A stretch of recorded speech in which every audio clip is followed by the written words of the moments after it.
We'd like to welcome our replay viewers. Thanks for watching the show, which is about women's history, machinist union history, labor history in general. And today we'll learn about the Frances Perkins Center. We'll speak to Elise Bryant, the president of the Coalition of Labor Union Women.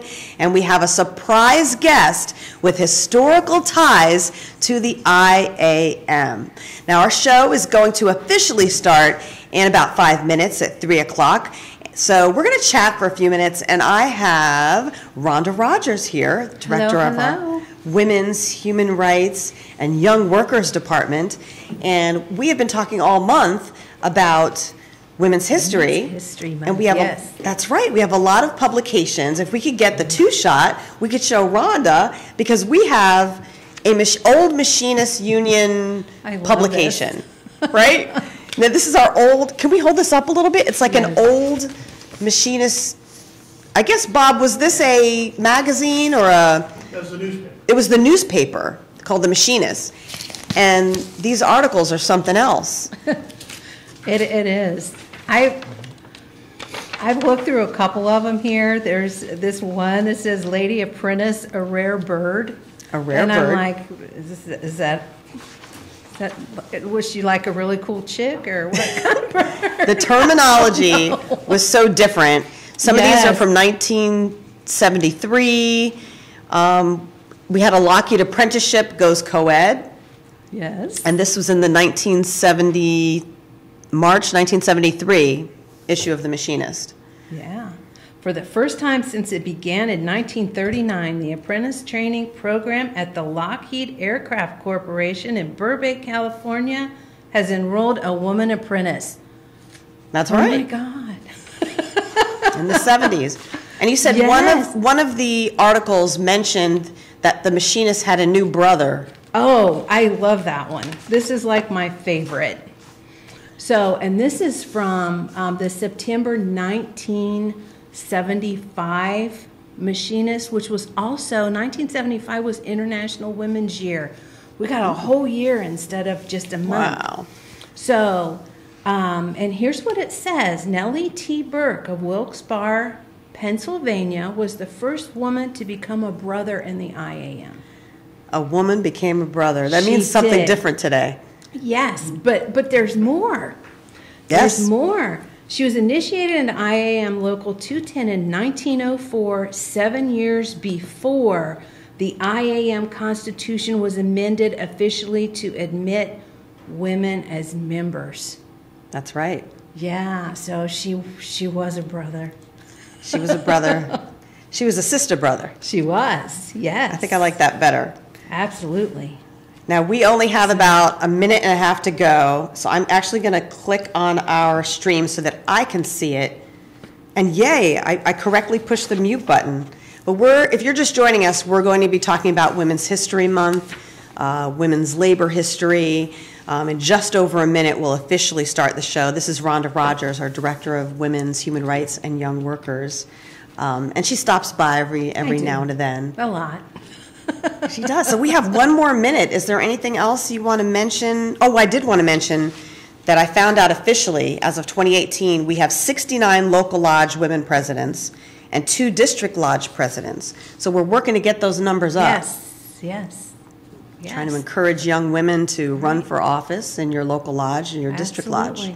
Yes, and the last time I was here, we brought our women's leadership program in, and I put a little plug out to have more people, more sisters in our Young Machinist program. And I'm happy to say that that program will be going in May, and we do have some sisters in there. So I'm really thrilled about that. All right. So, I just want to point this one out since we have 10 seconds. Go ahead. Okay. You got it. This is November 1979, a growing and vital force in America's job market, trade unions, and it talks about CLUW. And since we're going to have Elise Bryant here, we were one of the first. We affiliated with CLUW when they formed. All right. So yeah. Trying to stay on the leading edge. Exactly. All right. Well, it's 3 o'clock, so we're going to go ahead and officially start the show. Thanks for being here, Rhonda. All right. Activate your voice! Activate it now! Live from Maryland, this is Activate Live!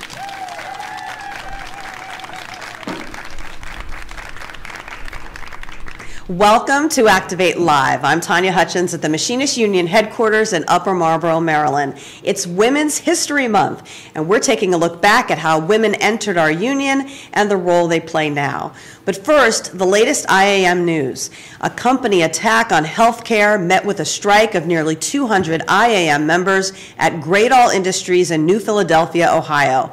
Gradall is an excavator manufacturing company and wants the ability to arbitrarily change employee healthcare benefits and contributions. In 2016, the company used similar language to yank coverage from spouses of employees covered by another employer-provided plan. We have a quote from District 54 President and Directing Business Representative Dean Wright Jr. He says, "Our brothers and sisters chose to stand and fight for quality health care for their families, and the Eastern Territory stands behind all of those workers who are on strike," along with General Vice President Jimmy Canigliaro. In other news, Congressman Keith Ellison is standing up for our members at CLUW.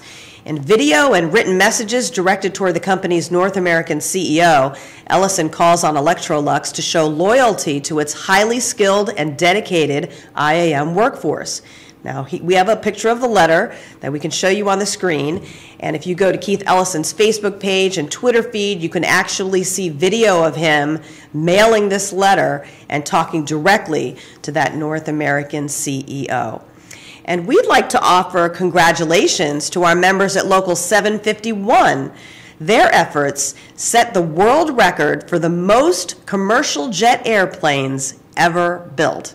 10,000 jet airplanes and still going strong. The 737 has the most union-built, union-made content of all Boeing models. Congratulations to Local 751 and generations of machinists, union members, who have built these incredible airplanes over the years, and for getting into the Guinness Book of World Records. That is something else. Well, we are taking a look at women's history this month, and our union, in 1890, Nellie Patterson completed her apprenticeship and worked as a machinist. In 1904, another Nellie, Nellie T. Burke, became the first credentialed machinist. And 7 years later, in 1911, women were admitted as full IAM members with equal rights. Now, in 1932, a woman represented Poland in the Olympics, and she won the gold medal for sprinting in the 100-meter dash. There she is right there. She later immigrated to the United States, where she worked as an inspector at an IAM-represented toy factory in Cleveland, Ohio. Her name was Stanislaw Vlasovich. I hope I said that right. Stanislaw Vlasovich, later known through her Americanized name of Stella Walsh. Here she is standing in 1938. She was a local lodge chair of the Worker Safety Committee and was inducted into the U.S. Track and Field Hall of Fame in 1975. So here's to Stella Walsh, because we've come a long way, baby, as we used to say. And we'd like to thank John Lett for bringing us that to our attention. He's been looking through the books as well in the archives. So thank you, John Lett. So we have come a long way as workers, and we owe a lot to these women who paved the way. This week in 1933, Frances Perkins became the first woman labor secretary under Franklin Delano Roosevelt, the first woman cabinet member. She once said, "The people are what matters to government, and a government should aim to give all people under its jurisdiction the best possible life." Now, this is from the Frances Perkins Center, and we are honored to have its executive director, Michael Chaney, as our first guest. Michael, thank you for joining us. Good afternoon. Thanks for having me. First, tell us a little bit about the Frances Perkins Center. Where is the center located, and how long has it been there? The Frances Perkins Center was founded in 2009 at the behest of Frances Perkins' grandson, whose name is Tomlin Coggeshall. He is the last remaining heir of the Perkins family. And Perkins' roots here in Newcastle, Maine, are very deep. The family first came to this 57-acre property, it was larger back then, in the 1740s. And so Frances's legacy is grounded in her ancestors'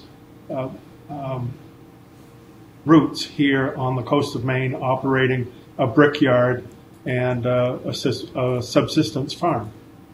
Tell us a little bit about how Frances Perkins came to become Labor Secretary. Well, she moved with her family as a young girl. She actually grew up in Worcester and attended different schools in Worcester, but always came back to Newcastle to spend summers with her grandmother, who she was particularly close to. Frances ended up going to Mount Holyoke College and was fortunate to have both college professors and speakers on campus that called her attention early to the realities of working in a factory, particularly in Western Massachusetts, and was trying to understand why some people had more than enough money and why others had not enough to get by. And she found that a fundamental problem in the industrialization of America. How was she received as the first woman cabinet member? Well, Frances Perkins actually had her start in government service in New York State. And she worked closely with first Governor Al Smith, then Governor Franklin Roosevelt, beginning in 29. And Roosevelt trusted her and respected her implicitly and brought her without hesitation to Washington to become the Labor Secretary in 1932. Frances Perkins was really one of the first experts in worker safety and the need for government and business to come together to ensure that in this new industrial economy, that the workers that the industries needed were protected not only in terms of physical safety, but also enjoyed the rights that one would think would be second nature, but a living wage, an ability to have compensation if one was injured on the job, and the concept of a retirement income after you couldn't work anymore. Perkins, in 1911, witnessed the Triangle Shirtwaist Fire in New York City. And that was when she got her start in New York State government as an executive secretary of the Industrial Commission the Safety Commission that looked into what do we have to do to make these garment factories safe for workers. And so it was from 1911 forward through her last days in the cabinet of the Roosevelt administration that she just built her experience and her success legislatively in getting worker safety and worker compensation issues made part of the law of the land. We are so glad that she fought for all of those things, Social Security Act, pensions, unemployment, even child labor laws, Yes. Fighting for the 40-hour work week. Is there anything else that we didn't mention out of her accomplishments? Well, I think one point to make is that she wasn't at all sure that she wanted to go to Washington to serve in the cabinet. She knew that being the first cabinet secretary would have some opposition. She knew that labor, in particular, felt that cabinet position should be filled by a labor person. But her reputation that preceded her and her demand of Roosevelt for those issues you just mentioned, Social Security, the 40-hour work week, unemployment insurance, workers' compensation, and the minimum wage, he had to back her in ensuring that those things became eventually part of the New Deal and the Fair Labor Standards Act a little later in the decade. The only thing she didn't get, ironically, that was on her list was some kind of national health insurance plan. See, even back then, look how forward-thinking she was. She wanted a national health care insurance plan. Michael, before you leave, we just have about a minute left. Tell us about that controversy over the mural that had been at the Maine Department of Labor. Yeah, this was a mural that was created by a Maine artist and was funded by, I believe, the National Endowment for the Arts or one of those federal agencies.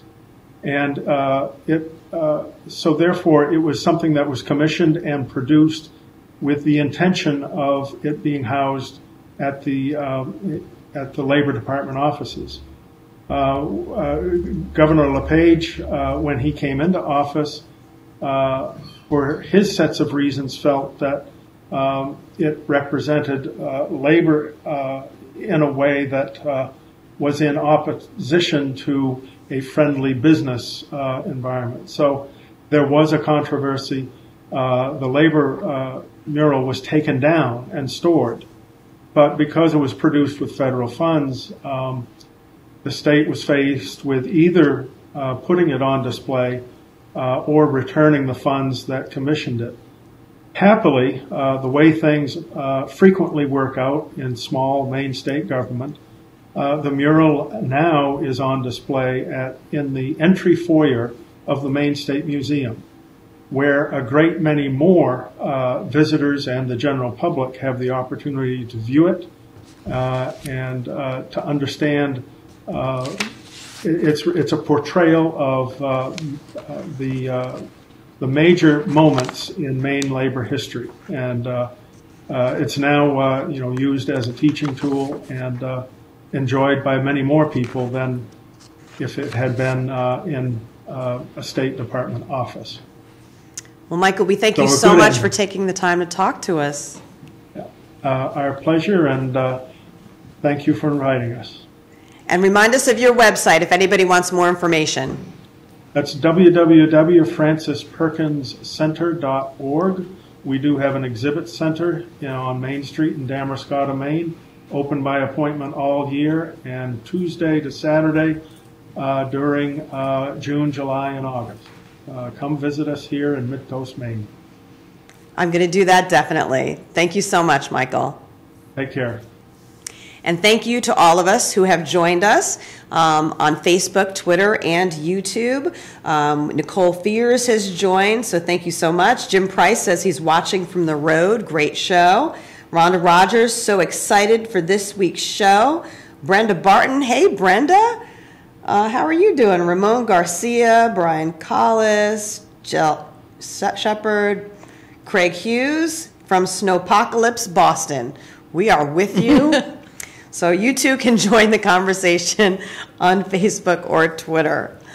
If you're just joining us, we're talking about Women's History Month, and we want to let you know that delegates at the IAM's 1996 Grand Lodge Convention in Chicago passed a resolution mandating that the Grand Lodge establish a women's department at headquarters and staff it with people capable of meeting the needs of women workers. And today, the Women's Human Rights and Young Workers Department aims to educate on issues women face and to promote equality in the workplace, because promoting diversity reflected in our membership prepares all of us to be better leaders. In 2013, Diane Babineau and Dora Cervantes were sworn in as the first two women on our executive council. There they are. It finally happened. An historic and proud moment for women machinists. They will be talking about this for years to come, just like we were talking about Nellie, the two Nellies in the turn of the century. Well, with all the accomplishments women have achieved and gains in leadership positions, we can't say that all women have 100% equality, no matter what the industry. Unions play a big role in equal pay for equal work, And there are many organizations still fighting for equal rights for women, including the Coalition of Labor Union Women, also known as CLUW. And joining us now is its president, Elise Bryant, is here, who wears many hats. Thanks for being here. Thank you, John. Now, Elise, you've been president now for a few months. How has it been so far? It's been remarkable. It really has. Our first meeting with the National Officers Council, which was held in D.C., back in December, and all 18 members showed, and the 5 main officers. And we just spent 3 days together talking, exchanging, learning together, and studying our Constitution. We're going to start with the basics, so make sure that everyone has the same understanding. And by the end of it, we had reorganized our committees and figured out who's going to be liaison to which committees, and bringing those committees to life. And I'm a member of CLUW. A lot of women in this building are members of CLUW. I'm actually an alternate delegate, so that's a first wonderful. for me. Yeah, so I say I'm a delegate in training. Absolutely. So I'm looking forward to it. But you wear many hats. You're also executive director of the Labor Heritage Foundation. Right. So tell us a little bit about that, because we're talking about history today. The Labor Heritage Foundation is a cultural arts organization. We like to say we are the art and soul of the labor movement. And we gather artists from around the country, singers, musicians, visual artists, photographers, videographers, spoken word, hip-hop, once-a-year gathering called the Great Labor Arts Exchange, which is how I found out about the Labor Heritage Foundation, and how I also found about the National Labor College, then known as the George Meany Center, because that's where it was held every year. Now, I think I first met you because you were there with the labor chorus at an event, and everybody was singing. So there are so many people that first meet Elise, and they hear her singing first, which is wonderful. Well, somebody told me once that they had learned this in church, that if you pray, you organize twice, and someone said if you sing, you organize twice. And since then, I've just learned that physiologically, it is an act of solidarity, because when you sing together, you breathe together, and when you start breathing together, your hearts synchronize. So a whole bunch of hundreds of people are at a rally singing Solidarity Forever. They're singing as one, literally, one heart, one breath. And music is like the universal language. Absolutely. Absolutely, yes. They could just tell by the expressions on your face, even if they don't speak English. I mean, there's so many visiting tourists in the Washington, D.C. area. Oh, yes. And even when we were in Detroit, I mean, people walking by and they hear the music and they stop and they listen. Oh, yes. So that is wonderful. Now, who are some of your inspirations, even if they're historical inspirations? Who are some of the women who inspired you? Well, I would start with Sojourner Truth. And it was actually the first monologue that I was given to memorize when I joined a local theater company in Ann Arbor, Michigan. And I was given her speech that she gave in 1851 in Akron, Ohio. And it's 100 years before I was born, right? Wow. At a women's rights convention. And it's a wonderful speech. And it's actually, I've added the part where the women talk about, the white women who were there said it was their first time speaking in public. I mean, women didn't speak in public. So it was extraordinary that these white women had gathered at this convention, but also equally extraordinary that this woman, who was then still enslaved, also spoke. And that was only, you said 100 years before you were born. 1851. Just to think about that, not being allowed or expected to speak in public. Yes. And Sojourner sued the state of New York to get her son back, one of her children, that they sold off after New York had banned slavery. Wow. And so she sued to get, and won. Sued and won. See, Yes. That's the key point there. Yeah, You have to think if she hadn't sued. Oh, yeah. You have to try.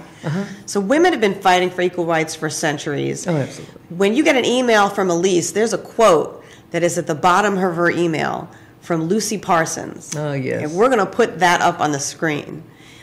And it says, "Strike not for a few cents more an hour, because the price of living will be raised faster still.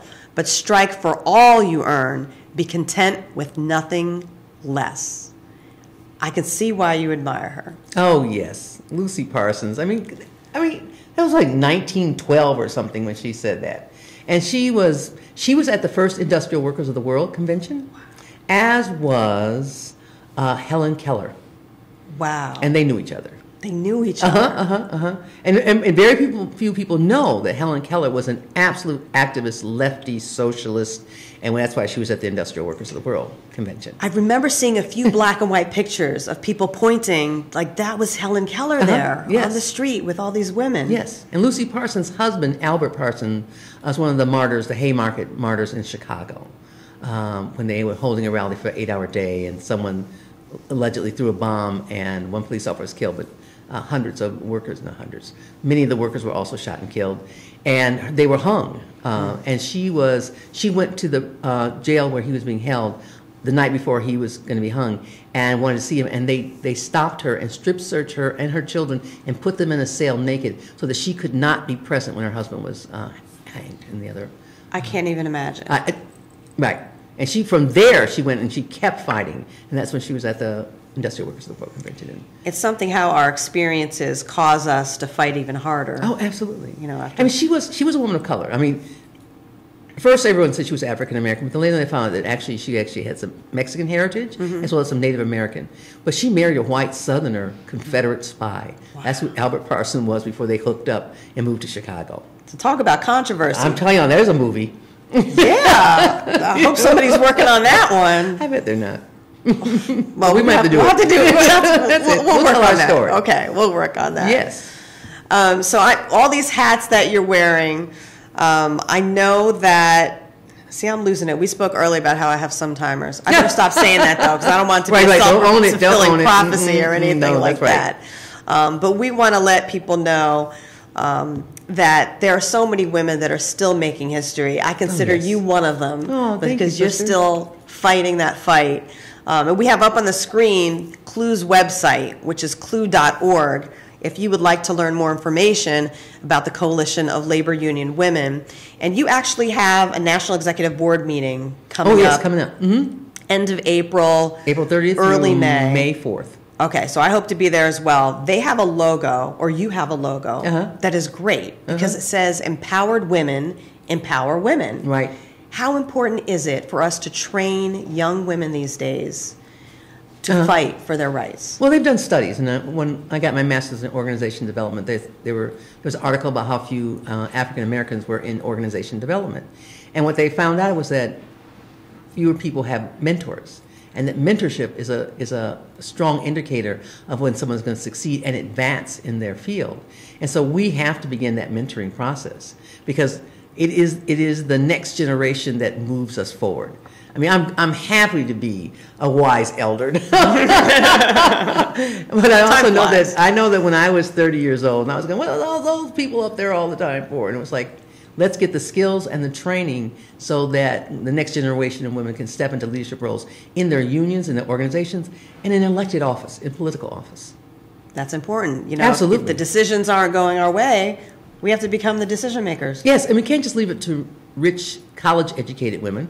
We can have college-educated, working-class union sisters who run for office, who will bring that perspective into whatever office they hold. That's right. Anything else we didn't mention that you'd like to talk about or sing about? I am a union woman, just as strong as I can be. I do not like the bosses, and the bosses don't like me. And we're going to have We Were There. We're going to celebrate Women's History Month at the AFL-CIO on Monday, March 19th, 4:30 to 5:30, right there at the lobby, in a show called We Were There, which was written by Bev Grant, who's an AFM member musician, union member musician, on the history of women in labor. And it starts with Sojourner Truth and ends with Dolores Huerta, and all sorts of women in between, including current heroes like Ai-Jing Poo from the Home Care Workers Union, who's working on that. Yeah, so, and it's free and open to the public, and it's going to be at the AFL. Okay. 815 16th Street, Northwest, Washington, D.C., 4:30 to 5:30. You got it. March 19th. Mark your calendars. Yes. Thank you so much for stopping by. Oh, thank you, Tanya. You can come back anytime you want. Okay. Okay. So she's like, I'll be back. Oh, thank you, sister. Thank you. Have a good one. And again, for more information, you can go to CLUW.org. We want you to join the conversation on Facebook and on Twitter. And we welcome all of you watching us on YouTube. We love that as well. Now, we also actually have a surprise for you. And the surprise is coming all the way from Wisconsin, okay? So someone who has stopped by our studio today while on vacation, and he has strong ties to the IAM. He's actually the grandson of one of our international presidents, Al Hayes, who was the second longest serving IP. So we have Rick Clute with us. Thank you for stopping by. Thank you. It is really exciting to be here. You were taking a tour of the building today, and you told me that you were 10 years old when the IAM headquarters was located on Connecticut Avenue. That's right. In Washington, D.C. That's right. I think my grandfather was instrumental in getting that building built, and I don't know the previous history before that, but I know when that building opened up, it was a big deal. It was a very exciting time for him, and very exciting time for the union. And you remember roaming the hallways. I do. I was 10 years old. I have a brother that's 3 years older, and we used to spend a lot of time in the summers with Grandma and Grandpa, and they lived in Silver Spring at the time. And for most of my grandfather's presidency here, they lived in Silver Spring, Maryland, in a little subdivision called Hillendale. And I know where that is. My dad used to live on that. My parents would ship us off to Grandma and Grandpa's for the summer, and one of the stories I've been thinking about was that long after those days, long after my grandfather had retired, he and I must have spent 1,000 hours in a boat fishing. That's those are my main memories of him, and he loved fishing in upper Wisconsin lakes, and had a cottage out of Eagle River, Wisconsin. But I asked him one time, I said, Grandpa, when I was a little guy, I remember you going to work at about 7:30 in the morning or 7 o'clock in the morning, and you'd come back about 4 o'clock in the afternoon, and then you had all kinds of time to play. And I said, now I'm a business guy. And I said, how did you ever do that? I'm working 60 hours a week. And he said, Ricky, he said, if a guy can't get it done in an 8-hour day, there's something wrong with him or the job. Wow. And he made time for family. That talks a lot about He had a lot of time for family. Work and family balance. Yep, he did. Now you said that he also took you all to meet some, did he take you to Capitol Hill to visit? He took us to Capitol Hill many times, and he'd be walking down the corridor between the Capitol and the Capitol and the White House, the tunnel. Okay. And he'd come upon Senator Dirksen, and he'd say, Senator Dirksen, these are my grandsons, Ricky and Larry. And, Senator Dirksen was a big, tall guy. And that's the way it went. He knew everybody on a first-name basis. They all knew him. And he was proud to introduce his little grandkids. And these are some pictures that we're showing, some historical photos of your grandfather. I've not seen that one. Really? Mm-hmm. Okay, yeah. This is with Martin Luther King Jr. That is terrific. And we had pictures of him speaking before. It's incredible that school kids now going through the Capitol see the Dirksen building. Right. And don't always think of the people that these buildings were named after. That's right. But to actually speak to someone who met the actual person. Pretty cool looking back. It's incredible. It really is. Yeah. You have quite a collection at home, from what I understand, of memorabilia. I do. Grandpa kept his records for all the years that he was president, which I think is 16. And he's got a bound folder for each year, and his speeches are in there, and the correspondence that he was doing at that time, and a lot of financial information. He was great at keeping numbers and great at keeping records in general. So we've got a lot of stuff that we'd like to share with the headquarters here. And I think something that's also interesting is you were talking about going to Capitol Hill, and he would go to balls and take your grandmother to events. He and Grandma attended one of the LBJ inaugural balls, and Grandma was dancing with LBJ, and Grandma was all but 5 foot tall, and LBJ was getting up there towards 6'6", I think. I know what that's like to look straight up at somebody. But we still have Grandma's dress from that night, and it belongs to my daughter right now. Wow. So it's a pretty cool piece of history to have. That's something else. Well, we're so glad that you're just on vacation now. Kathy, my wife, and I have been traveling since Christmas, and we have been doing pretty much a Civil War tour around the South. We started out at Chattanooga, and we ended up at Annapolis for the last couple of days, and we did a tour of the Naval Academy. So you're in and close around the nation's capital, and now we're going to D.C. for the next 3 days, and then finally going to head back home. All right. Well, we're glad that you stopped by the newest headquarters. It's exciting. In Upper Marlboro, Maryland, and we actually have something for you, and this is something that I've seen throughout the building, but this is one of our prints. I'm just going to take the rubber band off here, and hopefully it won't be upside down, but actually you and I can hold it together, but these are all the presidents of the IAM and our current president, Robert Martinez, but you can see here he's listed as A.J. Hayes. Al Hayes. Albert John. Albert John. Albert John. Hayes. So we would like to present this to you. Very cool. So that you can have this to add to the memorabilia and the records, which we are so happy that you are willing to share with us. Thank you very much. So this is for you.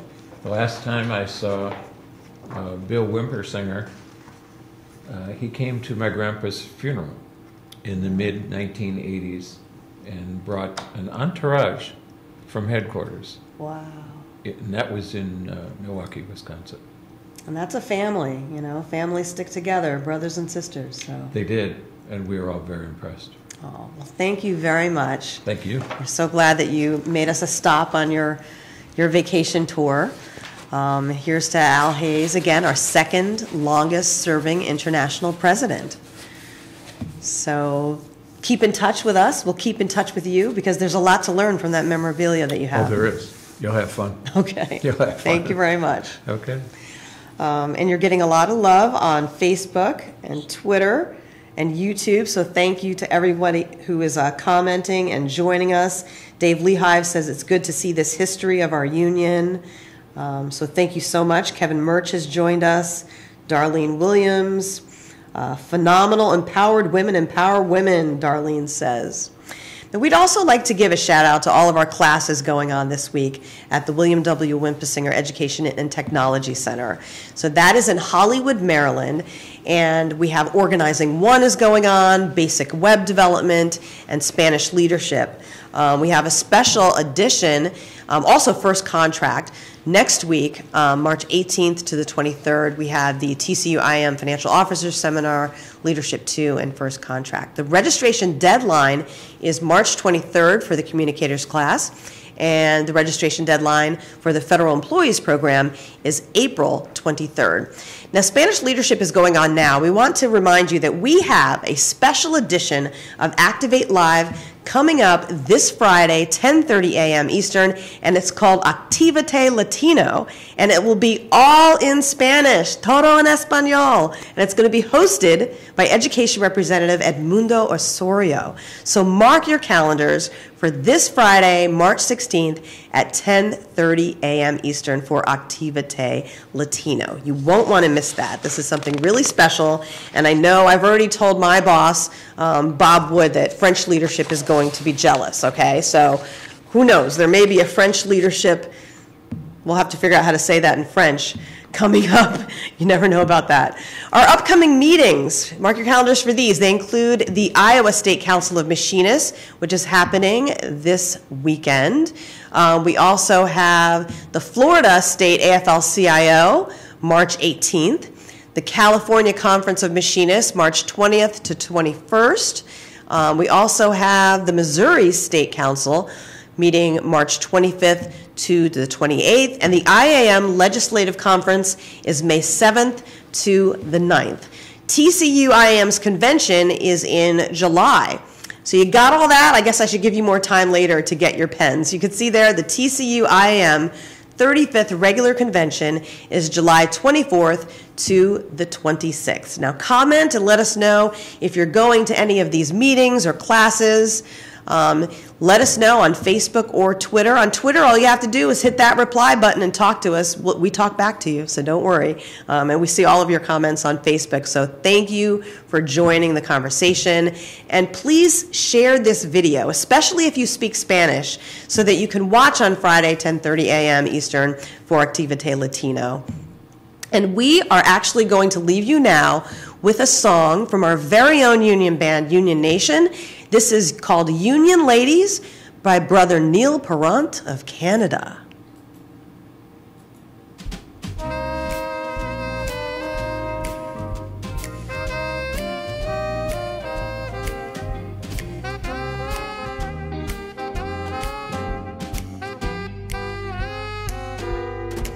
We get up before the sun, hoping good things will come. Don't matter what point on the compass we're from. Nowadays, perseverance is the only rule. On that, Union Ladies gonna take you to school. You want in? All you got to do is organize. Stand strong and make those corporations